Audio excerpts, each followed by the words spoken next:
Welcome to the Learning Pines YouTube. We hope this video helps. In this video, I will show how to make homemade Nutella. Start by roasting hazelnuts until fragrant, then cool and rub off skins. Blend nuts into a paste, add cocoa, sugar, a neutral oil, and a pinch of salt. Adjust sweetness and oil to reach your desired spreadability, and finish with vanilla for depth. Store in a jar in the fridge for fresher flavor and enjoy on toast or fruit. Warm and friendly tip time. Roast hazelnuts at moderate heat and watch closely so they toast evenly without burning. Let them cool completely before trying to remove skins, because hot nuts steam and make the paste gummy.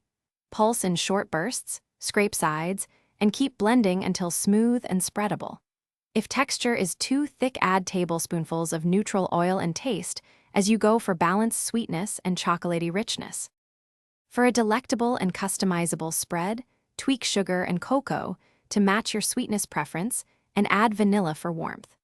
Choose a neutral oil so the chocolate and hazelnut shine through, and reserve some chopped hazelnuts if you want a crunchy variation to fold in at the end. Cool the spread slightly for easier jarring, and remember, homemade Nutella is richer, so a little goes a long way on bread or pancakes. Thanks for watching. Consider subscribing if we helped you.